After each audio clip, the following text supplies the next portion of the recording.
My name is Hattie Garza, and I'm a 27-year-old specialist in the United States Army. I was on my knees on a training mat at Fort Liberty, North Carolina, trying to breathe while my ribs screamed. Minutes earlier, my stepfather, Sergeant Patrick Monroe, had used his knee to teach me a lesson in resilience in front of my entire unit. Now, my mother, Lisa, stood before me, not with a helping hand, but with a warm plate of casserole. She pressed it into my hands, her voice a desperate whisper. "Hattie, honey, Patrick said it was an accident. You can't report this. You'll ruin his career, you'll ruin our family." Her eyes met mine, not with love, but with fear for the man who had hurt me. She was begging me to protect her monster. They thought the physical pain was the worst part. They were wrong. If you want to know what happens when a daughter is betrayed by her own mother, let me know where you're watching from. Hit that like button, and get ready for a story about justice paid for in scars. The air in the combatives' training room at Fort Liberty always tasted the same. A thick metallic cocktail of sweat, vulcanized rubber, and a familiar, low-grade fear. It was the smell of controlled violence, of bodies pushed to their breaking point. For most soldiers, it was just another part of the job. For me, it was the smell of dread. I stood in formation on the gray mats, my heart hammering against my ribs in a frantic, trapped rhythm. I kept my eyes fixed on the scuffed toes of my combat boots, trying to make myself smaller, invisible. But I knew it was useless. I could feel his eyes on me. Sergeant Patrick Monroe, my stepfather, stood at the front of the room, his posture radiating an authority that went far beyond his rank. To the others, he was a decorated soldier, a man forged in the fires of deployment, a leader who demanded excellence. But I saw the predator beneath the uniform. I had seen it for 16 years. His gaze swept over the platoon, and for a terrifying second, I allowed myself a flicker of hope that it would pass over me. It never did. "Garza, front and center!" His voice boomed across the gymnasium, sharp and absolute. It wasn't just the command of a superior officer, it was the call of a hunter who had singled out his prey. A collective, silent tension rippled through the soldiers around me. They knew. They always knew. I felt dozens of pairs of eyes on my back as I stepped out of line, each glance a tiny pinprick against my skin. My legs felt heavy, like I was wading through cement. Every instinct screamed at me to turn and run, but in the army, you don't run. You obey. I walked the long 10 yards to the center of the mat, acutely aware that this wasn't a training exercise. This was a performance, a demonstration of power, and I was the prop. "Today, we're demonstrating a controlled takedown," Patrick announced to the room, but his eyes never left mine. They were cold, flat, and held a glint of something ugly. "It's about leverage and technique, not brute force. Specialist Garza will assist." He moved before I could brace myself.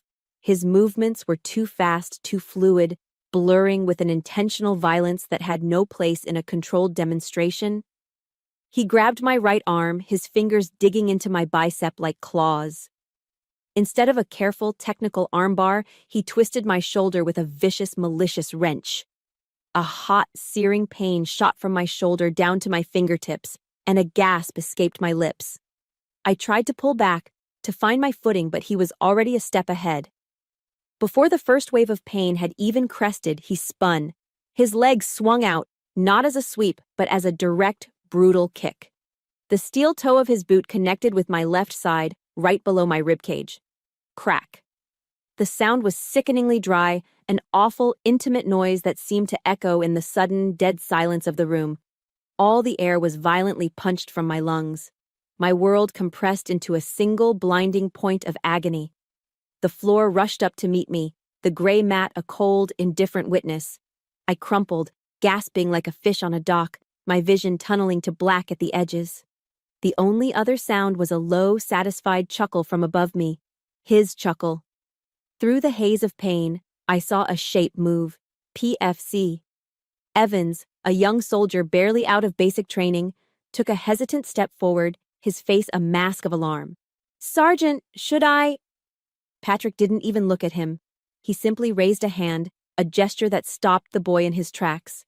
"Let her get up on her own."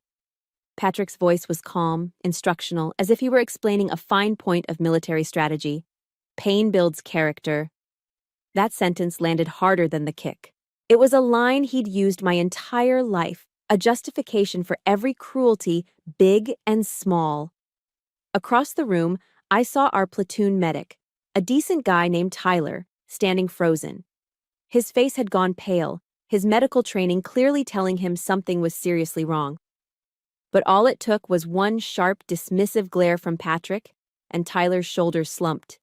He looked away, busying himself with his aid bag, becoming just another face in the silent, complicit crowd. The silence in that room was its own form of violence. It was a heavy blanket, suffocating me more than the lack of air in my lungs. It was the confirmation of a terrible truth. Here, his power was absolute. Here, no one would step in. No one would protect me. After what felt like an eternity, I managed to push myself onto my hands and knees, each movement sending fresh waves of fire through my side. The training session was dismissed a few minutes later, the soldiers filing out quietly, their eyes avoiding mine. They left me in the echoing silence of the gym, alone with him.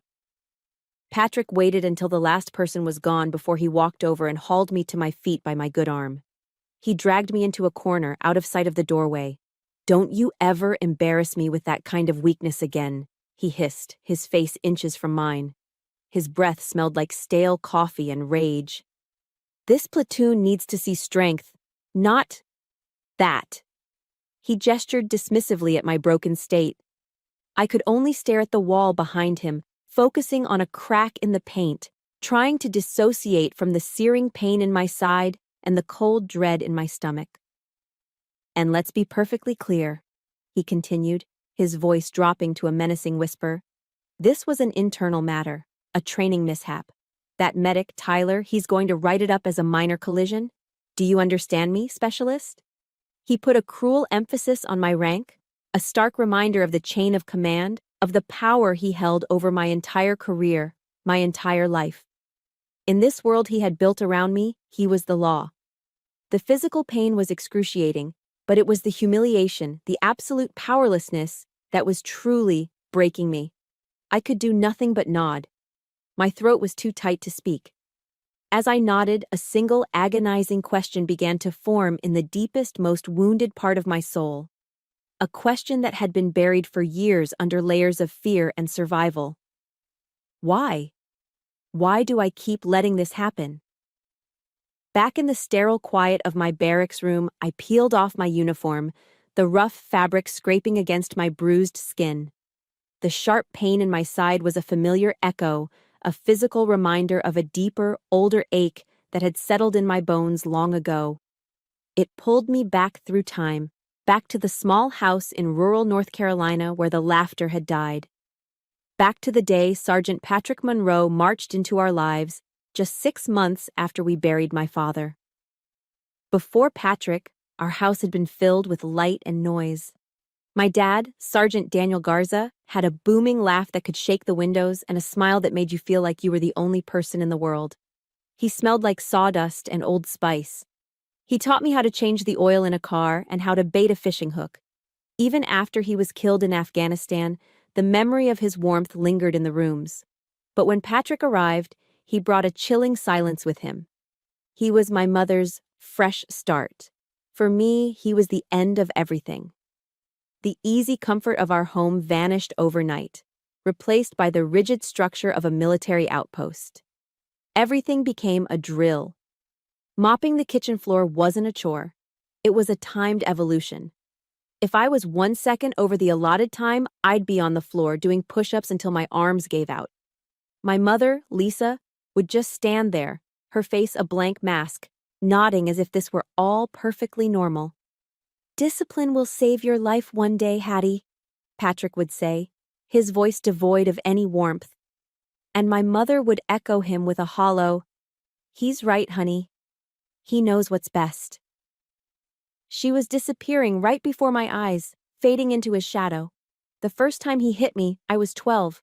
I was helping with the dishes, and a soapy plate slipped from my grasp, shattering on the linoleum floor. Before the sound had even faded, His hand cracked across my face. The shock was more stunning than the pain. It wasn't a slap of anger, hot and impulsive. It was cold, deliberate, and methodical. A lesson. This, he said, his voice level, is the consequence of carelessness. I stood there trembling, my cheek stinging, watching him as he calmly got the broom and dustpan. He didn't raise his voice. He didn't have to. The next morning, I saw my mother at her vanity, carefully applying concealer to her own cheek, covering a faint purplish bruise that hadn't been there the night before. She must have said something to him after I went to bed. She must have tried. I was careless and slipped on the stairs, she said, her eyes fixed on her own reflection in the mirror. She wouldn't look at me. She couldn't. And in that moment, I knew. Her lie wasn't for her, it was for him. It was a shield to protect him from the truth of what he was. My mother had chosen her side, and it wasn't mine. Her silence became a language I learned to speak fluently, a language of survival in a home that no longer felt safe. The ultimate betrayal, the one that carved the deepest scar, came on my 16th birthday. For months, I had been saving every dollar I earned from my part-time job at the local diner. I'd saved up just enough for a simple, navy blue dress for the spring formal. It wasn't fancy, but it was mine. I loved the way the fabric felt, the way it moved when I twirled in front of my bedroom mirror. For a few minutes, I felt like a normal teenage girl. I made the mistake of showing my mother. She was in the living room when Patrick walked in. He took one look at the dress I was holding up against myself, a proud smile on my face. His lip curled in disgust. He walked over, snatched it from my hands, and with two swift, brutal motions, he ripped it from the neckline down to the hem. The sound of tearing fabric was the sound of my heart breaking. "This is not appropriate for a soldier's daughter," he declared, tossing the ruined pieces onto the floor. I looked at my mother, my eyes pleading, expecting her to finally stand up for me, to say something, anything. Instead, she knelt and picked up the shredded fabric, avoiding my gaze. "Patrick just wants what's best for you, Hattie," she said, her voice soft and placating. "That dress? It looked a little cheap anyway. Let me buy you something more suitable." Her words were 1,000 times more painful than the sound of the dress ripping. Cheap. She had sided with him, validated his cruelty, and insulted my pride all in one breath. The more suitable outfit she bought was a khaki A-line skirt and a stiff white button-down shirt. It was practically a uniform. I looked more like I was attending a court-martial than my spring formal. I went to the dance, but I spent most of the night hiding in the girls' bathroom, the shame and hurt a heavy weight in my chest. I thought joining the army would be my escape. The day I graduated from high school, I stood tall in my cap and gown, my enlistment papers a declaration of independence in my pocket. I had a plan. I would leave this town, leave this house, and never look back. But even then, he wouldn't let me go. During the celebration afterward, as my mother snapped photos with a bright, false smile plastered on her face, Patrick pulled me into a hug. It wasn't a hug of congratulations. It was a hug of possession. He leaned in close, his voice a venomous whisper in my ear, meant only for me. "You can go wherever you want, but you remember this. I made you. You will never, ever be free of me." His words landed like a prison sentence. I looked over his shoulder at my mother, who was beaming, oblivious, capturing a happy family moment. It was then that the horrifying truth settled in my gut. The army wasn't an escape. It was just a bigger cage, with the same warden holding the key. If you've ever felt like your own parent was on the wrong side, that they chose to protect your abuser instead of you, please support this story with a like. And in the comments, just type, "I see you, Hattie." Because for years, I felt completely invisible. That feeling of being trapped, of being owned, followed me all the way to basic training, to my first duty station, and now, here. It was the answer to the question that had been screaming in my mind since the training room floor. Why did I let this happen? Because some part of me, the scared 12-year-old girl inside, still believed his final whisper, that I could never truly be free. Before Patrick was transferred to Fort Liberty, I had carved out a life for myself. It wasn't a grand life, but it was mine, built piece by piece with a quiet, stubborn determination. For 3 years, I had known a fragile peace. My world was the vast, sprawling logistics warehouse, a cathedral of cardboard and steel where I found a sense of order that my childhood had lacked. As a logistics specialist, my job was precision. I managed a multi-million-dollar inventory of everything from engine parts to medical supplies. I knew the location of every single item, the weight of every crate, the destination of every shipment. There was a rhythm to it, a logic that I could control. In the chaos of the military, I had created my own island of competence. And for the first time in my life, I was seen for what I could do, not for who I belonged to. People respected me. My direct superior, First Sergeant Alvarez, a kind, no-nonsense Latino man with salt and pepper hair and deep-set, observant eyes, was the first authority figure who ever made me feel valued. He'd often stop by my station, review my immaculate inventory reports, and nod with genuine approval. "Garza," he said to me once, a rare smile touching his lips, "you have the mind of a general." That simple compliment landed in my soul like a cool drink of water in a desert. It was external validation, yes, but it affirmed something I was just beginning to believe about myself. I was good at something. My worth wasn't tied to my ability to endure pain, it was rooted in my intelligence and my diligence. A quiet pride began to grow in the spaces where fear used to live. This newfound sense of self extended beyond the warehouse. I had my own apartment, a small one-bedroom place off base in Fayetteville. It was the first truly safe space I had ever known. The four walls weren't just drywall and paint, they were a fortress. I spent a whole weekend painting the living room a soft, calming mint green. I bought a Boston fern and hung it in the window, and I learned to take pride in keeping it alive.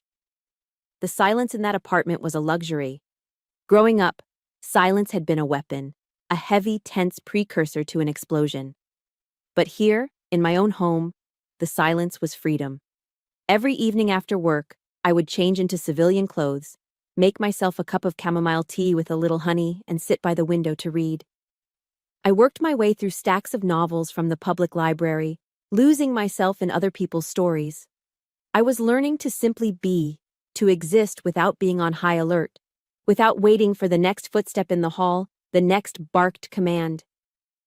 The constant tension that had coiled in my shoulders for years began to slowly, cautiously unwind. I even made a friend. Her name was Sarah, another specialist who worked in the motor pool. She was my polar opposite, loud, cheerful, and refreshingly direct. She knew nothing of my past, and she never asked. To her, I was just Garza, the quiet logistics nerd who was always too serious. "You gotta learn to smile, Garza," she'd tease me, poking me in the ribs. "It won't break your face, I promise." On weekends, she'd drag me out of my quiet apartment to a local diner, a place that smelled of frying oil and coffee and felt like a hug. We'd sit in a vinyl booth and order plates of Southern fried chicken, so crispy and perfect, with fluffy buttermilk biscuits and gravy. We'd talk for hours about everything and nothing, about stupid lieutenants, about the terrible instant coffee in the mess hall, about her dreams of opening a mechanic shop back home in Georgia. With Sarah, I felt a flicker of the normal, easygoing girl I might have been. That simple, uncomplicated friendship was a powerful medicine, showing me a version of myself I never knew existed. But the peace was always fragile. The shadow of my family was long, and it only took a phone call to remind me of it. One Tuesday night, my mother called. The conversation was short, superficial. She asked if I was eating enough. She told me the weather was getting colder. She mentioned Patrick got a commendation. Her voice was strained, distant, the voice of a stranger making polite conversation. She never asked how I was really doing. She never mentioned the past. It was as if the girl with the ripped prom dress had never existed. After I hung up, the quiet of my apartment suddenly felt different. It wasn't peaceful anymore. It was empty. The crushing weight of a profound loneliness settled over me. It was the specific loneliness that comes from knowing the people who are supposed to love you unconditionally are incapable of doing so. I opened my laptop, mindlessly scrolling through YouTube, looking for a distraction. I stumbled upon a TED Talk by a researcher named Brené Brown. The title was something about vulnerability. I almost clicked away, but something made me stay. I listened as this warm, funny, incredibly smart woman talked about shame, courage, and the power of being vulnerable. And then she said something that felt like a key turning in a lock I didn't even know was there. Vulnerability is not weakness, she said. It's our most accurate measurement of courage. The words hung in the air of my quiet, mint green room. Vulnerability is not weakness. My entire life had been an exercise in the opposite, in building walls, in showing no weakness, in never letting anyone see how much I was hurting. Patrick had taught me that vulnerability was a flaw to be beaten out of a person. My mother's actions had taught me it was something to be hidden, to be ashamed of.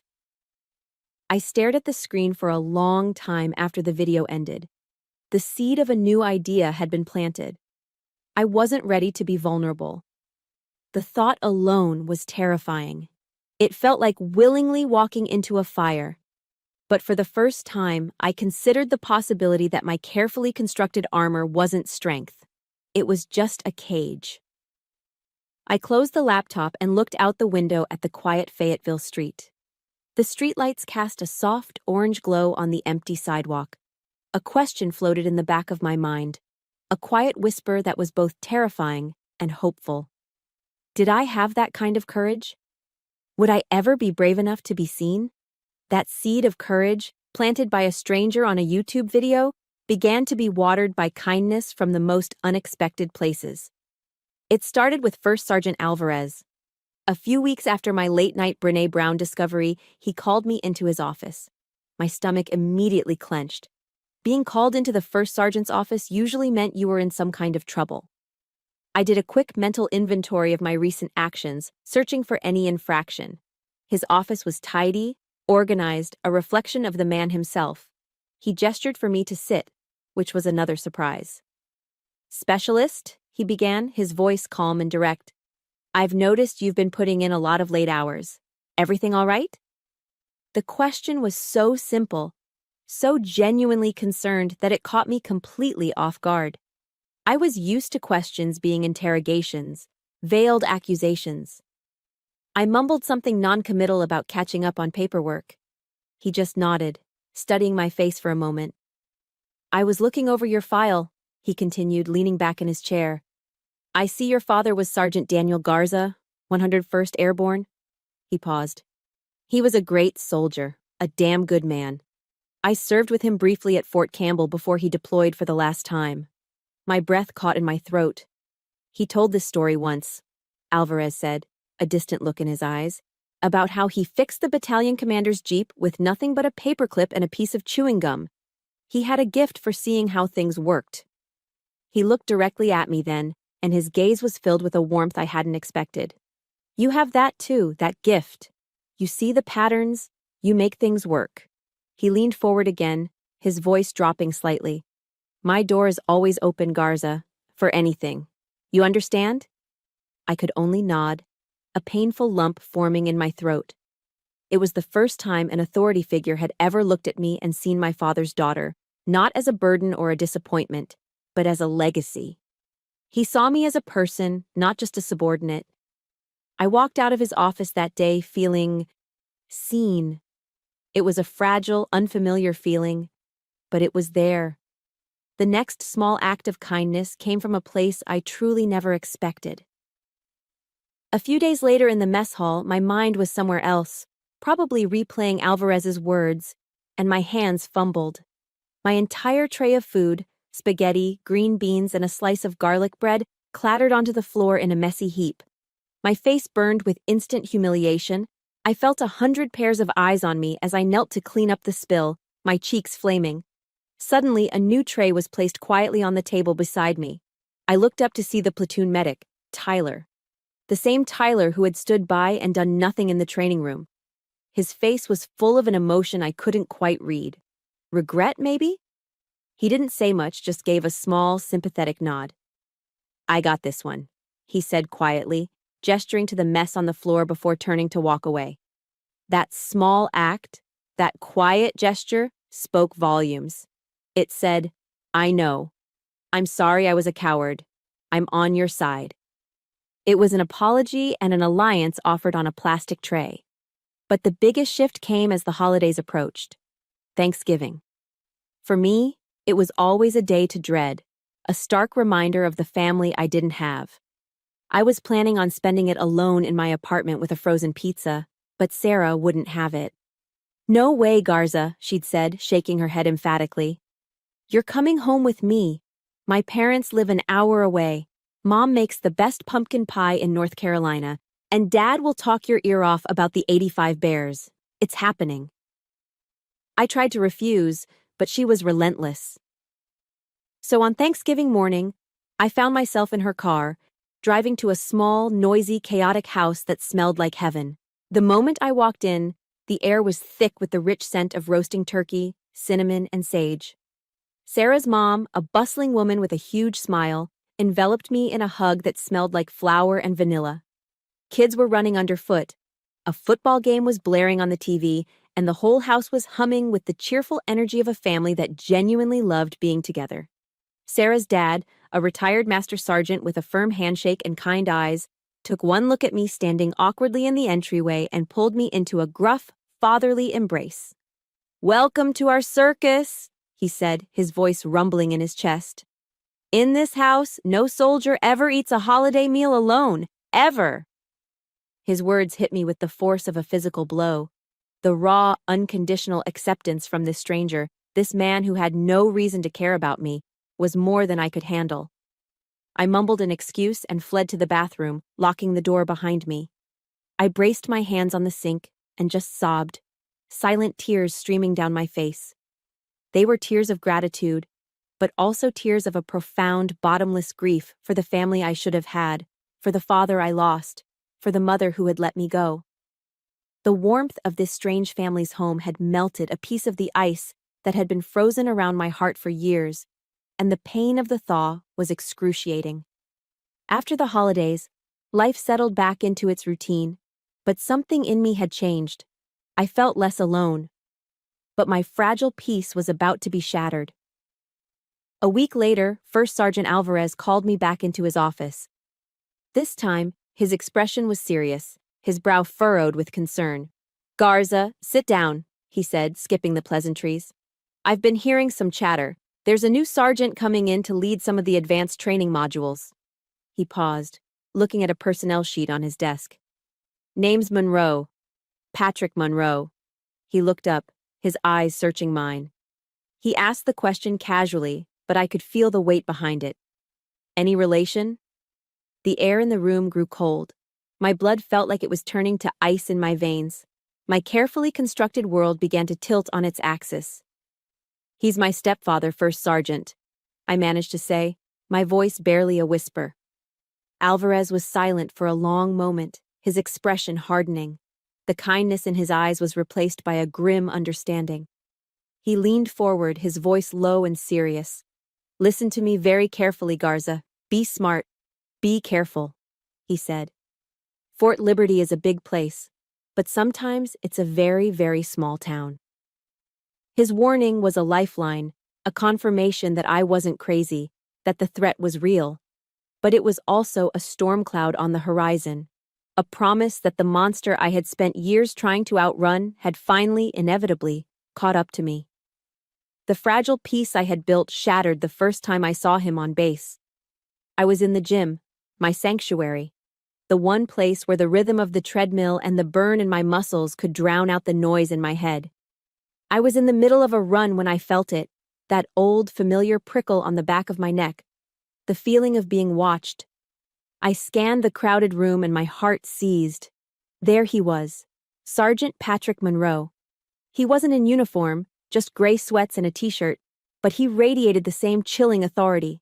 He was standing near the weight racks, not exercising, just watching me with that familiar, critical gaze that stripped away all my competence, all my progress, and left me feeling like that clumsy 12-year-old girl again. He let me see him watch me for a full 5 minutes before he moved. He walked over and claimed the treadmill right next to mine, the hum of his machine a menacing intrusion into my space. We ran in silence for a few minutes, the only sound our synchronized footsteps on the moving belts. "Still weak, I see," he said, his voice low, pitched just for me to hear over the gym noise. "Don't disappoint me this time, Garza." Just like that, the air grew thin. The expansive, high-ceilinged gym suddenly felt like a cramped, suffocating box. My fortress had been breached. He hadn't just returned to my life, he had invaded my sanctuary. The scared 10-year-old girl I thought I'd left behind was clawing her way back to the surface, her panic making it hard to breathe. I finished my run, wiped down the machine with trembling hands, and fled. The invasion didn't stop there. It became more insidious, creeping into my life through the one thing I couldn't escape: my phone. A few nights later, at 2 a.m, my phone buzzed on the nightstand. The screen lit up with a text from an unknown number. My blood ran cold. "Logistics report for EUO 800 needs to be perfect." There was no name, but I knew. Of course I knew. How did he even get my schedule? The next night, another one. 3:15 a.m., saw your light was on, get some sleep, soldiers need to be sharp. It was a digital leash. The messages themselves were innocuous enough to be deniable. On the surface, they looked like the words of a diligent, caring NCO. But I knew the real message. "I am watching you. I am always watching you. There is nowhere you can hide." Sleep became a stranger. Every buzz of my phone sent a jolt of adrenaline through me. My small, mint-green apartment, once my haven, now felt like a glass cage.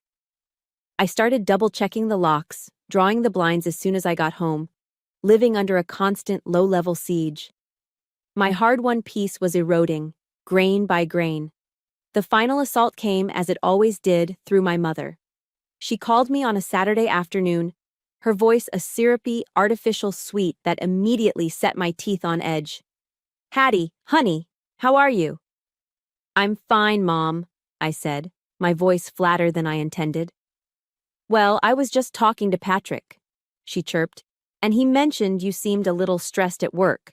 He's worried about you, sweetie. He said he just wants to help you advance in your career and you have to be willing to accept his guidance." The practiced innocence of her words, the way she framed his stalking as guidance, made a hot, bitter anger rise in my throat. I couldn't hold it back. "Mom, he's not guiding me, he's harassing me," I said, my voice tight. "He's texting me in the middle of the night, he's following me, this isn't normal." There was a long sigh on the other end of the line, a sigh I knew all too well. It was the sound of my reality being dismissed. "Oh, Hattie, don't be so dramatic. You've always been so sensitive," she said, her tone shifting from sweet to weary and condescending. "Patrick holds a high standard for his soldiers, that's all. He's a respected sergeant. Just be a good soldier and listen to your superior officer. Make us proud." Make us proud. The call ended, but the conversation replayed in my head, each word a fresh stab of betrayal. She wasn't just a silent accomplice anymore. She was an active participant, his mouthpiece. She had taken my fear, my legitimate plea for help, and twisted it into a character flaw. I was the one who was too sensitive. It was a classic move from his playbook, and she had delivered it flawlessly. I was left with the bone-deep, soul-crushing certainty that I was utterly, completely alone in this. I sat there in the dark of my living room for a long time, the phone still clutched in my hand, trembling. The fear was a physical thing, a cold knot in my stomach. But then, something else began to stir beneath the fear. A different kind of cold. It was the cold, hard clarity of fury. My mother's words had been meant to break me, to force me back into submission. But they did the opposite. They severed the last, threadbare cord of hope I had that she might one day choose me. The illusion was gone. There was nothing left to lose. I thought of Brené Brown's words about courage. I thought of First Sergeant Alvarez's steady gaze and his open door. I thought of Tyler's quiet offering of a new meal. I thought of the warmth of Sarah's family at Thanksgiving. These memories were my life raft in the storm. They were proof that not everyone was like him, that I wasn't entirely alone. The trembling in my hands stopped. It was replaced by a steady, determined resolve. This was not going to be the rest of my life. I would not let him erase me again. I walked over to my laptop and opened it. The glow of the screen illuminated my face in the dark. I created a new folder on my desktop, encrypting it with a password he could never guess. I named it something boring, something he would overlook: equipment audit. Then I began to fight back. I took screenshots of every single text message, documenting the date and the time. I went into my phone settings and enabled the call recording feature. From now on, every word, every threat, every piece of guidance would be cataloged. This wasn't about revenge. This was about survival. He had declared war on my peace of mind, and I was done being a casualty. I was going to arm myself with the one thing he couldn't control: the truth. The Cold War of late-night texts and silent intimidation escalated a week later. Patrick announced a surprise competency evaluation for the entire logistics team.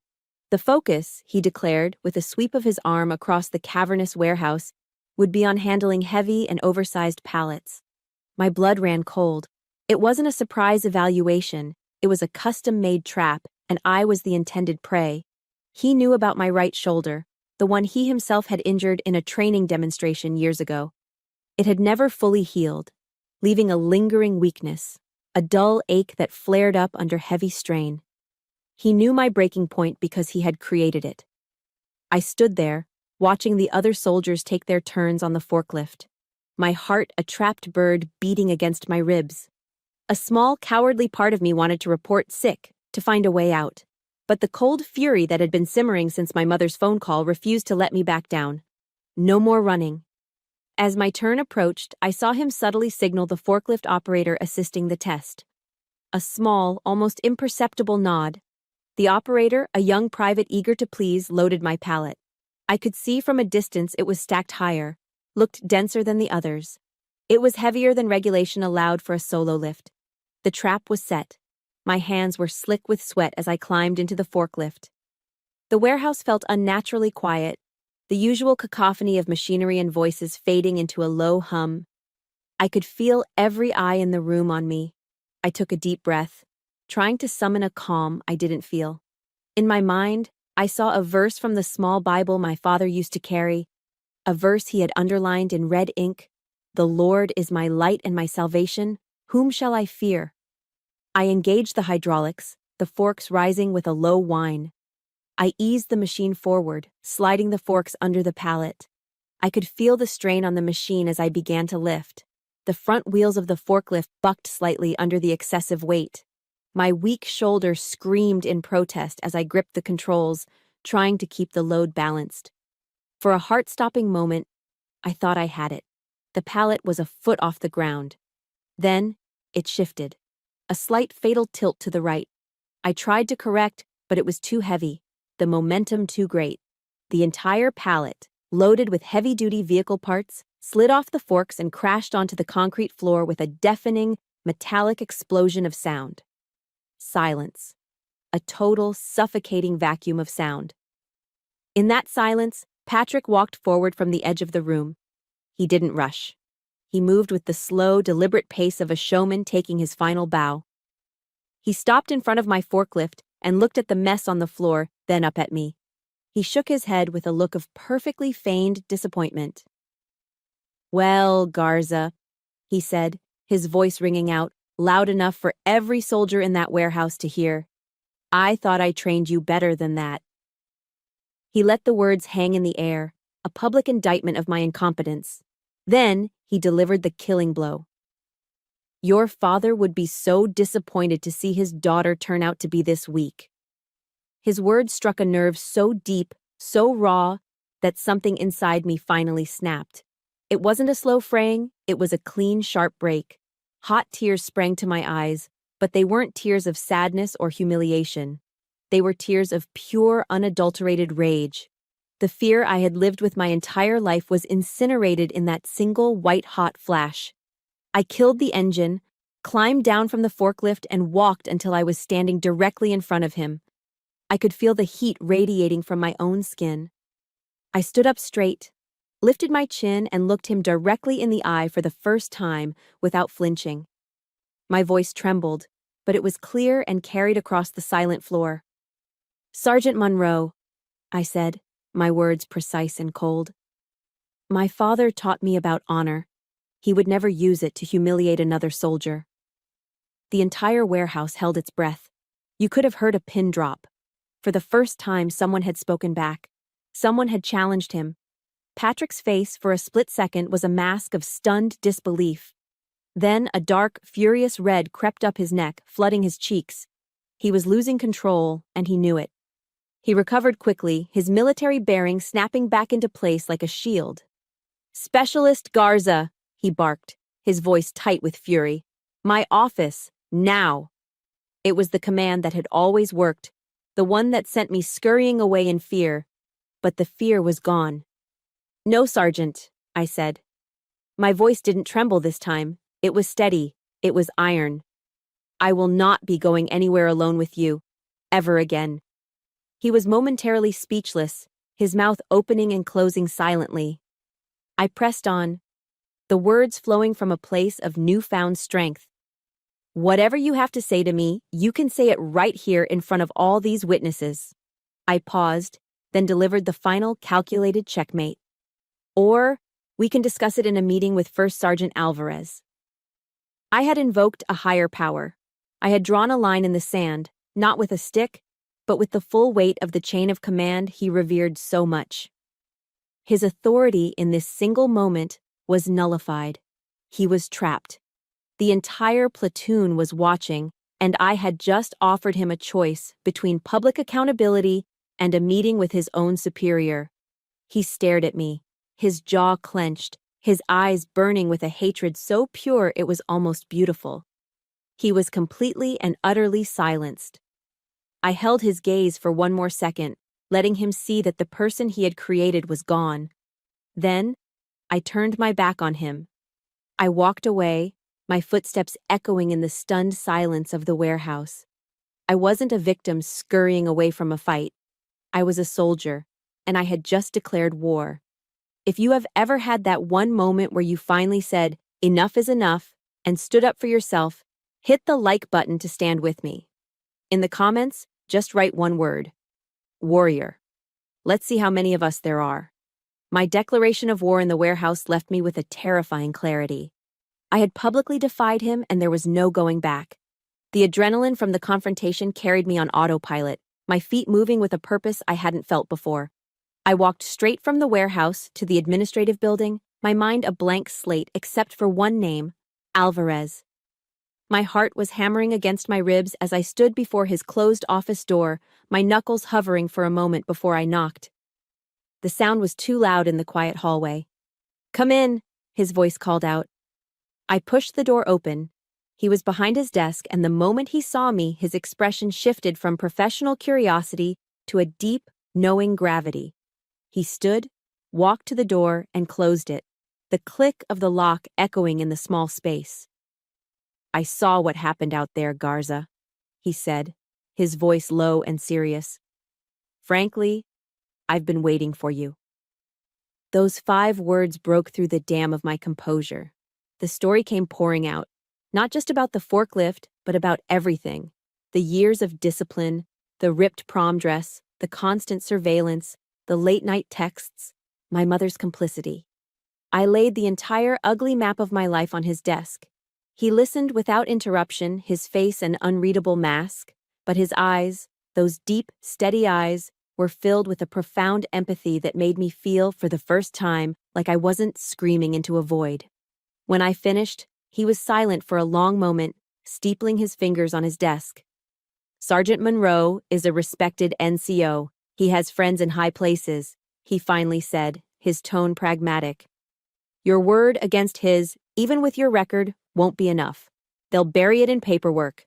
They'll call you hysterical, say you have a grudge. Specialist, do you have any proof?" That question was the turning point. I wasn't just a victim recounting her trauma anymore. I was a strategist presenting her case. I reached into the small pocket of my cargo pants and pulled out a single black USB flash drive. I placed it on his desk with a steady hand. "I have proof," I said, my voice firm. "Texts, call logs, and audio." He looked from the drive to my face, a flicker of something, surprise, respect, in his eyes. He took the drive, plugged it into his computer, and put on his headphones. I watched his face as he listened. I saw his jaw tighten, his knuckles turn white as he gripped his mouse. He clicked on the recording of the call with my mother, then on another file, a call I had recorded with Patrick where he'd nonchalantly threatened to end my career if I ever stepped out of line. When Alvarez took the headphones off, the empathy in his eyes had been forged into cold, hard steel.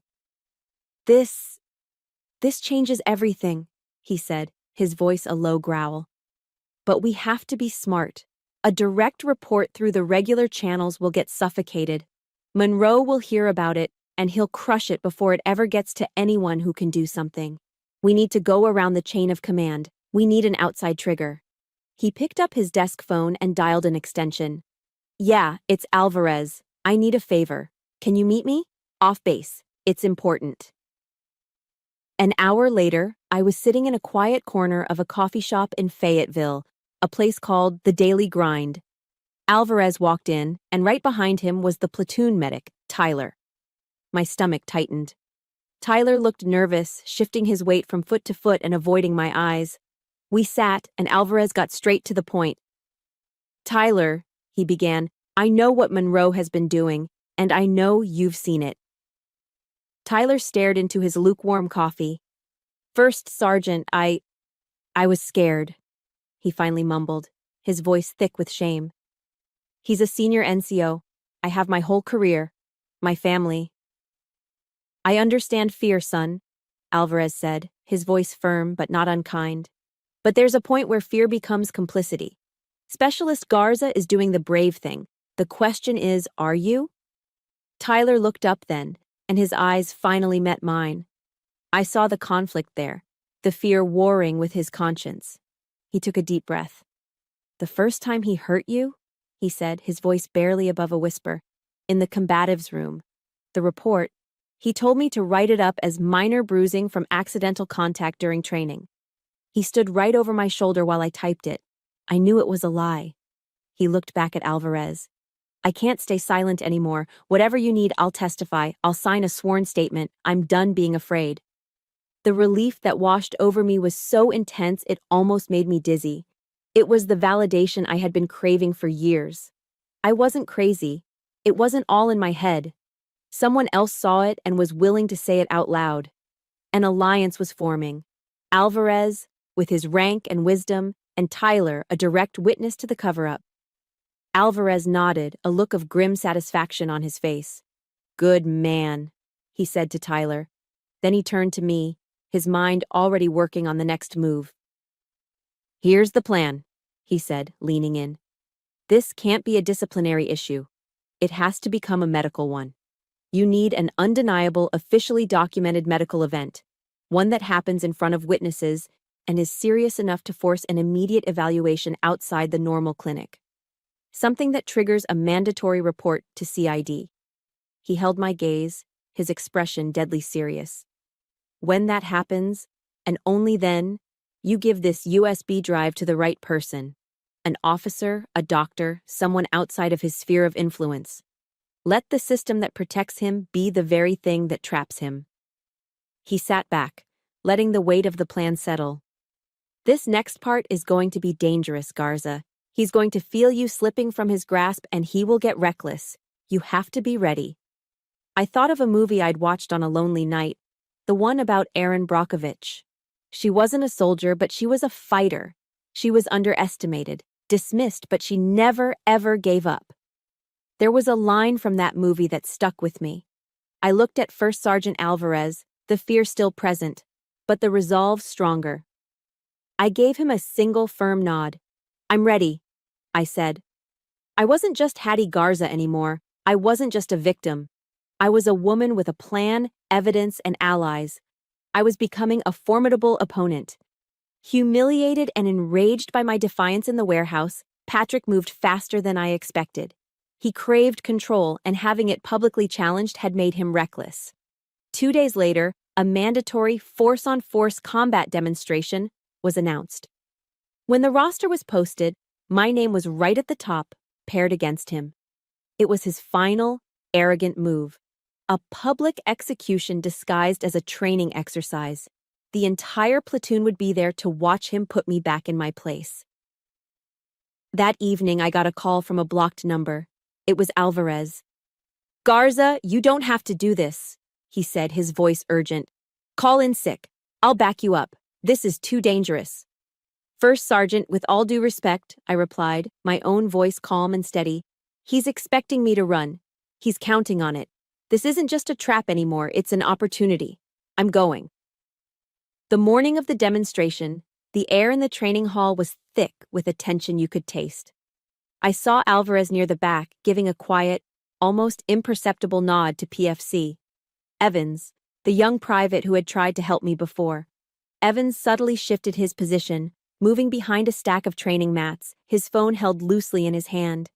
The stage was set. Patrick and I met in the center of the mat. He leaned in close as we assumed our starting positions. His voice a venomous hiss meant only for me. "You wanted witnesses, Garza? You got them. Let's see how brave you are now." The first few moves were textbook. A block, a parry, a controlled hold. He was playing with me, drawing it out for the audience. I could feel his frustration growing as I met each move, my body remembering years of his lessons. Then I saw the shift in his eyes. The performance was over. He moved with a speed that was pure malice. He feinted left, and as I adjusted, he brought his right knee up in a vicious, brutal arc, driving it with full force into the exact spot on my left side where he'd kicked me before. A sound, a wet, sickening crack, ripped through the air. It was louder, more final than the last time. A supernova of pain exploded behind my eyes, white hot and absolute. The world vanished. I was falling, but this time, it wasn't just a simple collapse. As my body hit the mat, I felt a strange sense of calm detachment. The physical pain was immense, a roaring fire in my chest, but mentally I was clear. I heard a small, satisfied grunt from him. I heard the collective gasp from the soldiers watching, and in my mind, a single cold thought surfaced. He took the bait. Patrick immediately launched into his old script, his voice booming with false concern. "It was just a collision. She lost her footing. Someone get the medic." Tyler rushed forward, aid bag in hand. But this was not the same hesitant, frightened medic from before. He knelt beside me, his movements efficient, but when he looked up at Patrick, his eyes were like chips of ice. "Sir, this looks like a severe rib injury, possibly a fracture," Tyler said, his voice clear and professional, carrying across the silent room. "Per protocol for a potential chest trauma, I need to transport her to Womack for a full workup and x-rays." Patrick's face darkened. The control was slipping. "I said take her to the clinic, medic. It's a bruise." Tyler slowly got to his feet, standing to his full height. He looked Patrick directly in the eye, a subordinate defying a senior NCO in front of 24 witnesses. "I'm sorry, Sergeant," he said, his voice unwavering. "But as the attending medic on the scene, this is my professional medical determination. She's going to the hospital." Check.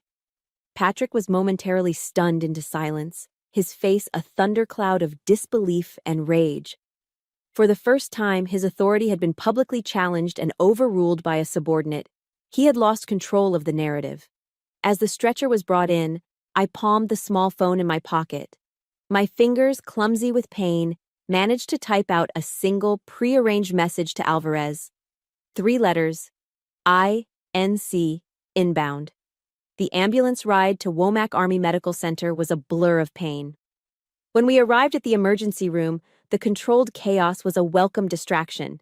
They got me into a trauma bay, and the flurry of activity began. Nurses, techs, and then a calm, authoritative presence. "All right, everyone, give me some space. I've got this." A woman in scrubs with captain's bars pinned to her collar stepped forward. She was in her mid-30s, with sharp, intelligent eyes and an air of absolute confidence. She looked at my chart, then at me. "I'm Lieutenant Clark," she said, her voice both kind and efficient. "Let's see what we've got here, specialist." Just then, the doors to the ER burst open. Patrick stormed in with my mother Lisa trailing behind him, her face pale and anxious. "I'm Sergeant Monroe," he announced, trying to reclaim his authority. "I'm her stepfather. I need an update on her condition." Lieutenant Clark didn't even look up from her assessment. "And I'm her doctor. Right now, Specialist Garza is my patient and my only priority. You can wait in the waiting room." "Listen to me, Lieutenant," Patrick snarled, taking a step forward, trying to use his rank, his presence, to intimidate her. "That was a training accident, and I need to—" Clark finally looked up, and the look in her eyes could have frozen fire. She cut him off with the clean, sharp precision of a surgeon's scalpel. "Sergeant," she said, her voice dangerously quiet. "In this hospital, my medical authority is absolute. Your rank means nothing here." She picked up a clipboard from the counter. "And based on the medic's field report and the visible contusions on my patient that are inconsistent with a simple fall, I am currently filling out Department of the Army Form 4106. She let that hang in the air for a beat. Patrick's face went white. He knew exactly what that form was. "It's a report of suspected assault," she continued, her voice like ice. "As per regulations, the moment I sign this, the military police and CID will be notified." She clicked her pen. Checkmate. In that moment, watching the blood drain from Patrick Monroe's face as his entire world began to crumble around him, the physical pain in my ribs seemed to disappear. It was replaced by something else. Something I hadn't felt in a very long time. It felt like winning. The aftermath of the ER confrontation was swift and decisive. As Lieutenant Clark had promised, the moment she filed her report, the world shifted. My case was no longer a private matter. It became an official investigation. The next morning, 2 CID special agents came to my hospital room. The lead agent was a man named Daniel Ruiz, a calm, methodical professional in civilian clothes whose quiet demeanor hid a razor-sharp focus. Lieutenant Clark, now acting as my medical advocate, was present for the entire interview. With the steady beep of the heart monitor as my metronome, I told them everything. I laid out the 16-year history of abuse, not with tears or anger, but with the cold, hard precision of a soldier giving an after-action report. When I was finished, I handed Agent Ruiz the black USB drive. He plugged it into his laptop right there in the hospital room. I watched his face as he reviewed the files, the timestamps on the late-night texts, the audio file of Patrick's threats, the video PFC Evans had taken of the final assault. He was silent for a long time, his expression unreadable. Finally, he closed the laptop, removed the drive, and placed it carefully into an evidence bag. He looked up, and his eyes met mine directly. "Specialist Garza," he said, his voice even and direct. "I believe you." 3 simple words. But for me, they were the rain after a lifetime of drought. To be heard, to be seen, to be believed by someone in a position of authority, it was a validation so profound it left me breathless. It was the moment the ground finally solidified beneath my feet. But the battle was far from over. As the official investigation ramped up, Patrick's unofficial one began. He couldn't stop the CID, so he tried to poison the well. A smear campaign, insidious and ugly, started to spread across the base. The narrative was expertly crafted to paint me as the villain. Whispers followed me down hallways. "She's unstable, an attention seeker. She set him up to advance her career. It was just a tough training exercise. She's too sensitive." Soldiers who used to greet me with a friendly nod now averted their eyes. The isolation was a unique kind of pain. One morning, I woke up to find the word liar scrawled in black marker across my barracks room door. The physical ache in my ribs was nothing compared to the sharp, stabbing pain of that public shaming. It felt like the entire world was siding with him, just like my mother always had. I was sitting on my bed staring at the hateful word when my phone buzzed. It was a text from Maya Clark. "Hattie, when a corrupt system can't attack your story, it attacks your character. The fact they're fighting this dirty means you're winning. Stay strong." Her words were a lifeline. I took a picture of the door for evidence, and then I scrubbed the word off until my knuckles were raw. They could attack me, but I wouldn't let their labels stick. The preliminary hearing, the Article 32, was held a month later in a sterile, impersonal courtroom on base. It was there that I saw my mother for the first time since the hospital. She was called as a character witness for Patrick. She walked to the stand, her face pale, avoiding my gaze. At first, she recited the lines he had clearly fed her, repeating the training accident story, painting him as a dedicated, tough but fair leader. But under the sharp, relentless questioning from my appointed lawyer, a brilliant JAG captain named Rachel Kim, my mother's story began to unravel. Captain Kim didn't raise her voice. She simply presented facts. Then she pulled out an evidence folder. "Mrs. Monroe," Captain Kim said, her voice gentle but firm, "I'd like to show you a photograph." She placed an 8x10 photo on the projector. It was a picture of me on my 16th birthday, the one my mother had taken. I was standing awkwardly in that stiff, military-style outfit she'd bought me, my eyes hollow and sad, the ghost of a forced smile on my lips. "Do you remember this day, Mrs. Monroe?" Captain Kim asked.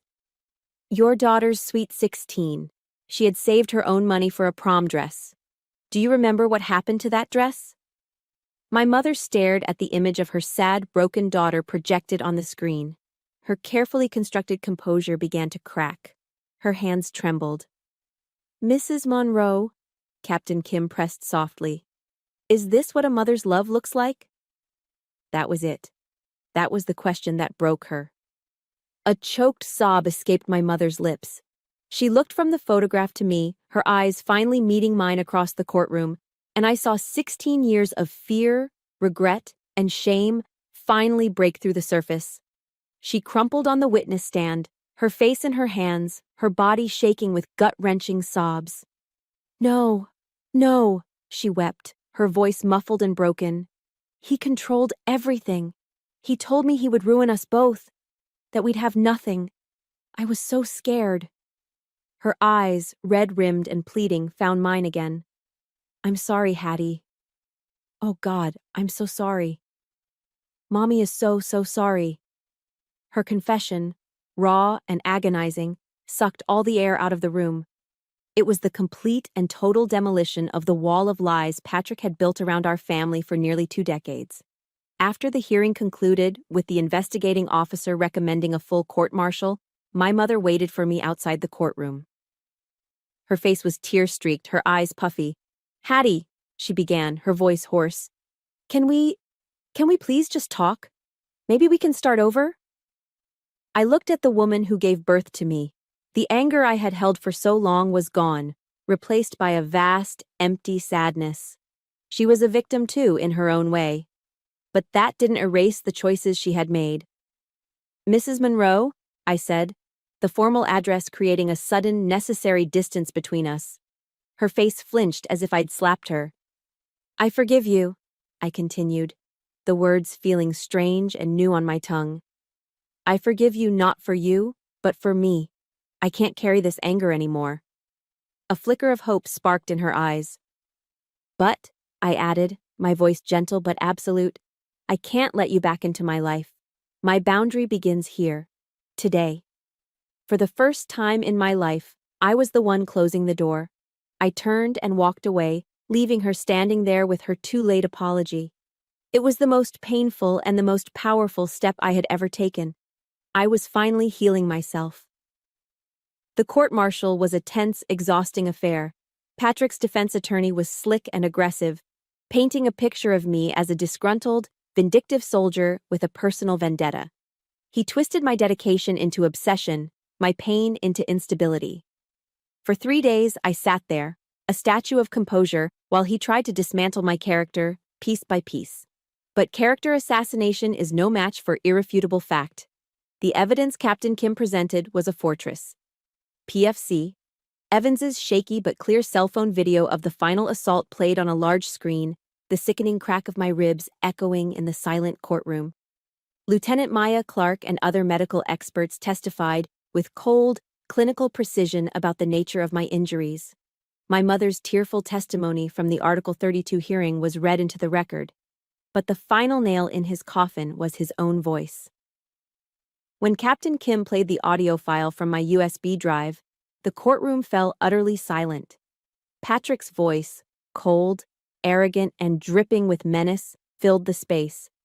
I will end your career. The words hung in the air, an undeniable admission of his intent. He couldn't deny his own voice. He couldn't escape his own words. He was trapped in the web of his own making.